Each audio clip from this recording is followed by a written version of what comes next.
And actually, in a bit of bonus video content for Armour fans, I realised that I actually missed some of the pictures at the start of that should have been at the start of this report. So this is actually the view of the first hall, not the starting with that slightly weird Swedish anti-aircraft gun. So you've got all sorts of other bits and pieces here. So, as I said, there's a lot of background here. The background on the 39 to 40 Winter War, all the other different wars as well, when the Soviet Union attacked Finland, and all of this is on display in the museum. I captured it all, and it should all be uploaded to my website. So there's lots of cool pictures of kind of very early tanks in action in the snow. You've got some Renaults there, departing for military exercises. I'm not sure they're ever used. Vickers tanks with 37mm guns, a destroyed 37mm one with that stripe along the back of it, and all sorts of other bits and pieces. There's a whole set of uniforms, 39 tank battalions. He looks a bit gaunt, but then again, I guess it wasn't a particularly well-fed job for you back then. This looks a little bit, well, a little bit something really, but let's just say he looks like he's liking the leather effect there, possibly a little too much for the Finnish tank battalion. And the continuation war, 41 to 42, sort of after it kind of stopped, but then carried on, and then the Soviet Air Force started it again. And this is when tanks really started to get in. So again, you start seeing all sorts of different bits and pieces with the old reverse swastika, 1941, various other bits. That looks like a captured tank on a T-28, yes, in the conquest of Karamaki. So you'll see that tank a little bit later on, and all sorts of different bits and pieces. Then another bit of the continuation war, 43 to 44. Everybody dug in, trench warfare on the Karelian Isthmus. The Russians having yet another go with some really, really good stuff, but the Finns having quite a lot of that stuff to fight back, or relatively a lot to fight back, particularly with the fantastic translation of Panzerfaust, the armour fist, and the Panzerschreck, the anti-tank rocket launcher. But I do love it. The idea of actually being called an armour fist, that's pretty cool. So then again, this is where you start to get Stug pictures, T-28 pictures, and KV pictures as well, with that very, very distinctive three-tone sort of curvy camouflage onto it. This guy, he's looking a bit more washed out, and listening to his hi-fi on that one, listening to his iPod, and he's got his Shreks and Faust and anti-tank weapon stuff, I think. And then here you go, lovely eyeshadow on this, let's say this fella, soldier of the light infantry, starting to look a bit more warmed up. Lots and lots of stuff going on in the Lapland War. Mines not particularly pleasant in the winter, I guess. The Lapland War, in which the Finns had to eject the Germans in order to secure the peace with the Russians, although the Germans kind of weren't desperately keen to go that easily. And then you get to the T-26, the actual tanks that you've got here. This one here, T-26, which you can look into. There's another chap in a bit of leather on the top of it. And this one, which one's this? The Vickers Armstrong with that Russian-made gun on top of it. And here it is, the Vickers Armstrong, 3 different ones for experimental use.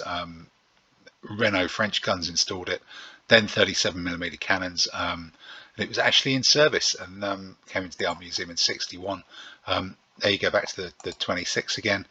Another bit of a view inside of him.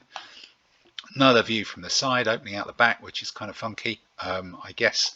And then here you start to see these little armoured cars, which is one of the other really rare things in this museum. And although you can see if the doors open, you can kind of see the back of this guy's leather trousers and that rather groovy stripe that looks a bit obvious, even in the winter, really. So yeah, those rather large pseudo reverse swastika type things in Finnish style, with this sort of captured thing. Yeah, this was somebody who appeared to have fought for both sides, Finnish Cross of Liberty, Winter War, and the German Iron Cross. So, but then again, that strange, not quite an alliance, my enemy's enemy is my friend thing that the Finns inevitably had going on there. And here is where you start to go, this is the classic sketch. Looking at that uniform and think, do you think we might be the baddies? And so the BA-20 armoured car, based on a Ford, The Finns have got loads of them, and dropped off from 1957 and transferred to the Army Museum, and it's actually drivable. And the skull and crossbones, yeah, it's kind of, yeah, yeah. Do you think we might be the baddies? I think we might be possibly in that one. But then again, you know, if you're keeping the Russians out of your country, you're allowed to get away with a few things. And then here's the famous BA-10, of which I think this is almost the only one now still left, even though I've seen loads and loads on wargaming tables. Again, big visible markings so that they do no friendly fire issues going on with the old six-wheelers and the gun on the top. So this was used until 51, and in the Cavalry Jaeger Battalion, and came to the Army Museum in 61. It's the only piece in the world in its original condition which is still drivable. So that Russian sort of tractor engineering, pretty cool, does still work. And then of course, as we said before, there's plenty of Stugs all scattered all over this one, this museum. Here's a nice shiny one, guy standing up in the turret, that's all good. Bit of extra kind of storage and stowage on that, keep the new finish markings over the other ones. And then we are up to this really weird Swedish built mobile anti-aircraft gun, quite sophisticated but still a bit useless and a bit kind of outgunned. And if you've seen the other video, you'll see that there is a 20mm AT gun on skis. That's a picture of it actually being used in the field, so it's not just some made up nonsense, it does exist for real. There's the back of the Swedish thing. Here's some information about a Stug. You probably do know about Stugs because they're pretty common really. And there's this one of 44, never took part in battles, but used after the war. And there it is from the front, still in pretty good nick, never really been shot at, that's cool. And again, I think you've seen in the other video this side view, this exploded view of the side of a Stug, so you can start to see into it and see what's going on. And I think you've seen some shots of these skis on the elephant gun, and then we start getting into the T-34 that has already appeared. I must have just missed this folder, I think.